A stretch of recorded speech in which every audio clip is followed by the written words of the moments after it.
The dove descending breaks the air with frame of incandescent terror, of which the tongues declare the one discharge from sin and error, the only hope or else despair, lies in the choice of fire or power, to be redeemed from fire by fire. Who then devised the torment? Love. Love is the unfamiliar name behind the hands that wove the intolerable shirt of flame which human power cannot remove. We only live, only suspire, consumed by either fire or fire. Cut. Cut it back.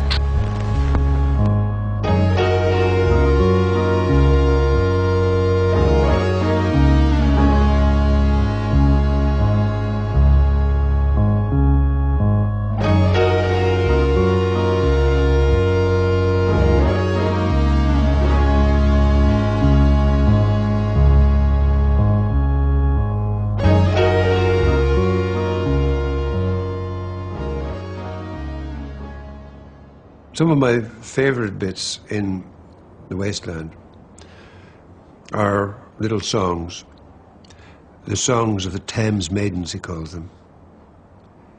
Trams and dusty trees, Highbury bore me, Richmond and Kew undid me. By Richmond I raised my knees, supine on the floor of a narrow canoe. My feet are at Moorgate, and my heart under my feet. After the event, he wept. He promised a new start. I made no comment. What should I resent?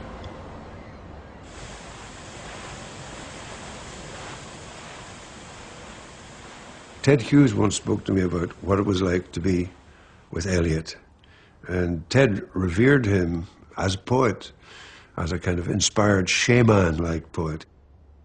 As far as Ted was concerned, he was called like a shaman to poetry. But Ted said a terrific thing about him, which when Ted died, I made a little memory of both Ted and Eliot. It's called Stearns in Memory of Ted Hughes. And what was it like, I asked him, meeting Eliot? When he looked at you, he said, it was like standing on a quay, watching the prow of the Queen Mary come toward you very slowly. He was not in any way an unconscious thinker or an impulsive thinker. Everything is very measured. And that sometimes gives the sense that he's holding back a little bit from life. But that's only because I think that he was such a sensitive soul that he was easily overwhelmed by impressions, by situations, by events, by people. I think he suffered continually. This was a man who could hear the grass grow, I think. He was just keenly aware through all of his senses, almost agonisingly so. He needed some sort of membrane between himself and experience, which for him became language, but a language so luminous that for us it's not in any sense a screen, but rather a way in. You read it, Dick, didn't you? Yes, I did. I, for one, should be heartily in favour of publishing it. Well, that's one vote for. Crawley, I think you didn't like it. Well, I'm not really opposed to publication. I was just doubtful of its reception by the English-speaking people. Thomas Stearns Eliot is widely regarded as the single most important poet of the 20th century. But for the last 40 years of his life, Eliot was also a director of the London publishing house Faber and Faber. From this small office at the top of number 24 Russell Square, he recruited generation after generation of the finest poets in English and became one of the most influential and successful publishers of his time. My feeling is when he was taken on by Faber and Guire, was it first of all, that he was grateful. He had a steady job. He was in a more or less literary milieu, and he seemed to have taken to the job. He was astute, very bright, And I don't think he was out of his element in the office. He got on with those old guys, as it were. And on the whole, most of you seem to be in favour of it. So let's take it and just up to Peter to settle the terms now. He was a brilliant poet, a brilliant essayist, but he was also a brilliant publisher, not only in terms of acquiring probably the best poetry lists in the English language, but in terms of the running of the firms, you know, print runs, how a book should look, the idea that Eliot went up in the creaky lift to this little room he had at the top, at the back of 24 Russell Square, and sat there writing poetry. No, he was an integral, important part of a very dynamic publishing operation. I went to Faber and Faber in 1953. I was a typist, rather a bad one. I shared a room with Valerie Fletcher, later Valerie Eliot. There were three of us typists in a big room overlooking Russell Square. Valerie Fletcher became Eliot's secretary in 1949 and worked for him for the next 8 years. She was remarkable because she heard Eliot recording when she was at school. She went to Queen Anne's, Caversham, and she played cricket. And so she had a passion for Eliot and his work from about age of about 14, I think. And she knew his work backwards. And we used to tease her, mercilessly really, about her devotion, but she took it all in very good part and used to laugh. But of course none of us suspected there was any romance of any kind.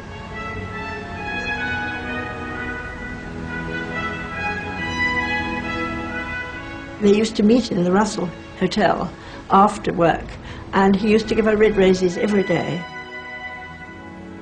And she suddenly produced this amazing emerald on her engagement finger, which we all sprang on and said, "What's that?" And we used to go on about it, but she never gave a thing away.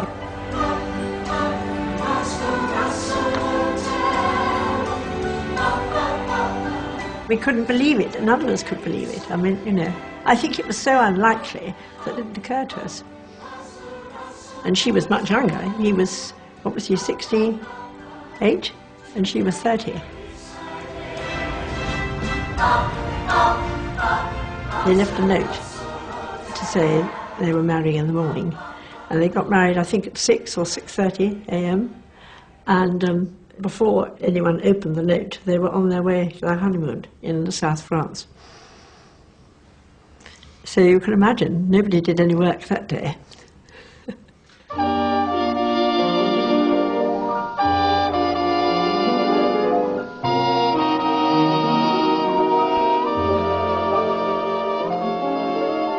In the last 8 years of his life, Eliot finally found the happiness that had always eluded him. He kept every detail of his life with Valerie in a series of scrapbooks whose very existence has been unknown until now. He pasted in press cuttings, menus, invitations, Christmas cards, theatre tickets, programmes he's often annotated himself, and even the note listing the arrangements for their secret wedding in January 1957. Valerie Eliot has allowed these albums to be filmed for the first time.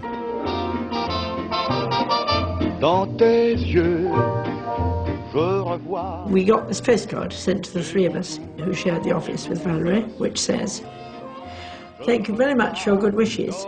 I have so much to tell you on Monday, so prepare to do no work. A Daily Express photographer caught us in the lounge this evening, and a Daily Mailman pursued us at Rockbroon. A lovely honeymoon, apart from TSE catching flu and cracking a tooth. Love from Valerie."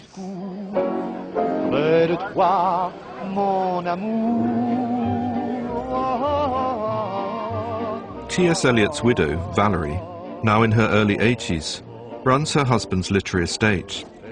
She is a private figure who rarely appears in public, except to attend events like the opening of a new wing of the London Library, which is named after her husband. This is a poem which is written to Valerie, called A Dedication to My Wife. To whom I owe the leaping delight that quickens my senses in our waking time, and the rhythm that governs the response, the repose of our sleeping time, the breathing in unison, of lovers whose bodies smell of each other, who think the same thoughts without need of speech, and babble the same speech without need of meaning. No peevish winter wind shall chill, no sullen tropic sun shall wither the roses in the rose garden, which is ours and ours only. But this dedication is for others to read. These are private words addressed to you in public.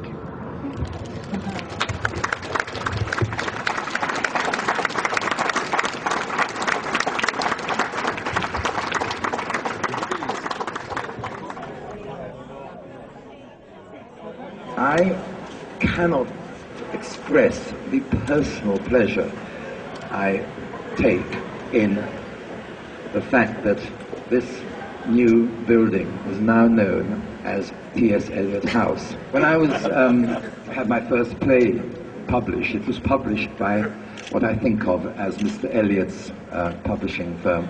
And I used to stand in Russell Square and look up at the windows wondering which window might be T.S. Eliot. So I never did actually find out, and I never had the courage to ring the doorbell or anything like that. Reading early and middle and late Eliot was what made us feel grown up as intellect.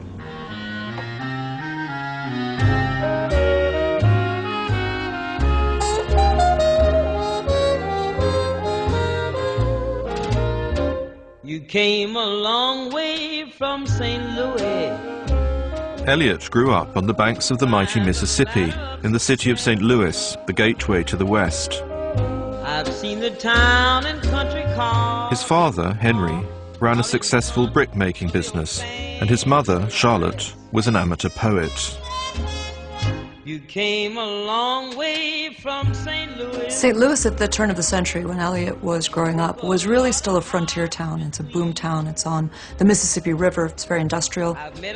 In some ways, it's the Wild West. It's a frontier town. You can almost picture somebody walking into a saloon and the doors swinging shut behind them. It's a very Western feel. And so he has this sense of being a Midwesterner on the frontier. And yet, at the same time, Eliot's family has strong roots in New England, and particularly in the Boston area. And even before he went back to Harvard as a university student, his family was summering around the Cape. And so he actually is always very much at home in New England as well.